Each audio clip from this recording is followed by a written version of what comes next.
Bonjour et bienvenue dans cette nouvelle zone blanche. Oui, je sais, la première zone blanche, je voulais absolument la réserver à une victoire. C'était la Supercoupe. Là, c'est la Liga qui recommence.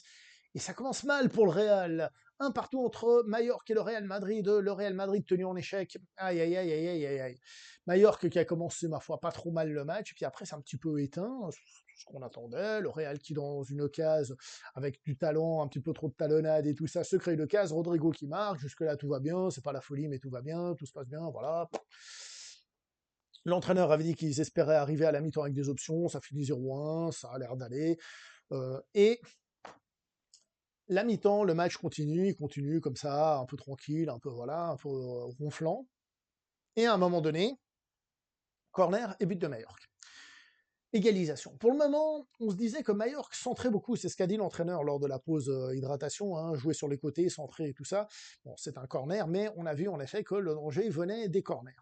Et après ce but, chaque centre est devenu une espèce de danger total et absolu. Comment s'appelle Morici, le joueur kosovar, qui a été un poison à chaque fois qu'il y avait un centre. Et en fait, à partir du moment où il y a eu l'égalisation, on se dit, mais en fait, oui, le match était tranquille, voilà, mais le Real s'est pas créé beaucoup de cases, très très peu de cases, très très peu de cases. Et ensuite, le Real a un peu essayé, on se dit, il va y avoir le Madrid time, vous savez, ce moment où les choses s'inversent. Mais Mallorca était enfermé derrière très très bien et contrait et créait beaucoup de dangers. Ils se sont créés des occasions. On était plus proche de la victoire de Mallorca que de l'égalisation de Madrid. Mbappé est celui qui s'est créé le plus de cases avec des tirs, mais c'est pas non plus. Pardon, je suis comme le Madrid, vous voyez, ça, ça me rend malade. Je disais donc, le, le Mbappé s'est créé des occasions sur des tirs, mais les rebonds n'ont rien donné, les tirs en eux-mêmes n'ont rien donné non plus, même si c'était les plus dangereux. Vini n'a absolument rien réussi, alors comme d'habitude il a tenté, mais il était verrouillé, et le verrouillage côté droit de la défense de Meilleur, côté gauche de l'attaque du Madrid, était absolument fort, parce qu'il y avait deux joueurs sur le joueur qui essayait, genre Vini, et derrière il y en avait deux aussi passés qui étaient là. C'était assez fou comme défense, c'était impossible pour lui, pour Mbappé, pour qui que ce soit de passer par là. Et Vini fait un match un peu décevant. Les changements de Carlo Ancelotti sont arrivés vachement tard, surtout les derniers.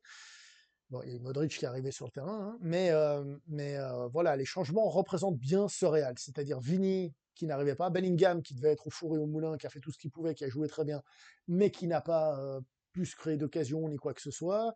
Voilà quoi.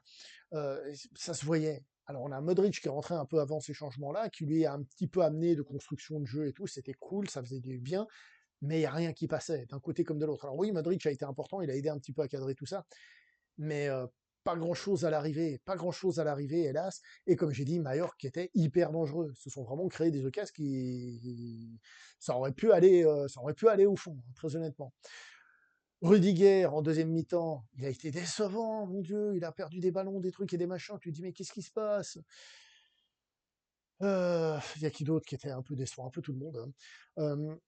Les changements, on les a vus très peu, ils sont revenus genre à la 88e minute, un truc comme ça, et bon, ils ont réussi à faire un ou deux tout petits trucs, mais Mallorca était très bien enfermé derrière, et c'est vrai que ces changements ont quand même apporté un petit peu de vivacité, et à la fin, on a Ferland Mendy qui se fait expulser sur un kick, qu'il a mis, hélas, qui pour moi représente totalement ce qui s'est passé dans la tête de Madrid ce soir, c'est-à-dire le Real était désorganisé. Le Real n'avait pas beaucoup d'idées. Un joueur comme Rosselló, un grand qui peut remettre de la tête et tout ça, aurait pu être utile. Facile à dire, je le sais, voilà. Mais c'est là qu'on voit que ça manquait, hein, parce que des joueurs qui courent et tout, pourquoi pas. Mais là, ça n'a pas été assez bon. Et 2 points de perdu, puisque ce n'est qu'un match nul, mais il y a des matchs nuls qui ont, qui ont un goût de victoire et des matchs nuls qui ont un goût de défaite. Celui-là, il a un gros goût de défaite quand même. Déjà parce que la défaite était pas loin, donc on peut se dire presque coup de bol, mais aussi parce que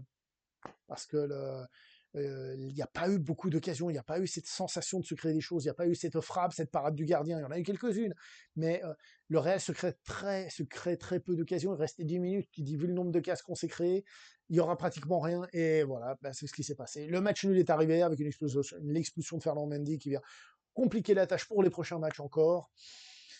Voilà quoi, voilà quoi. Manque d'idées, manque de trucs et manque de percussion Là où justement l'Atalanta avait flanché en Supercoupe et le Real a commencé à les transpercer, à se créer des occasions, là, on s'est retrouvé face à une équipe qui était bien molle et qui, hélas, hein, m'a fait revenir des pensées d'une certaine époque que je n'appréciais pas beaucoup. Le Real, malgré qu'il avait beaucoup de choses à pouvoir dire, n'arrivait à rien à dire. J'espère pas que cette saison va être comme ça m'embêterait, ça m'embêterait. But de Rodrigo pour le Real Madrid, mais voilà, un match nul qui sent une sale défaite, et c'est pas la sale défaite, hein, c'est une salle de pas propre, défaite de perdre. Carvajal aussi a été très décevant. D'ailleurs, il a été sorti avec les autres là.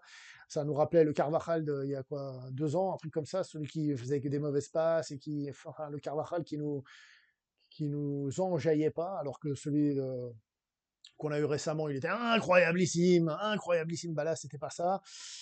Déçu à tous les niveaux par beaucoup de joueurs, par beaucoup de choses. C'est vraiment dommage. C'est frustrant. C'est frustrant. J'espère que les choses vont aller. Bon, allez, c'est pas une défaite, hein.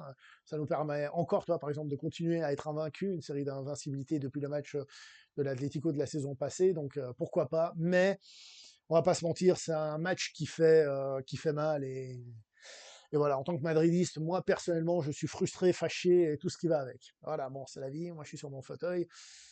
Mais franchement, voilà, je suis pas content.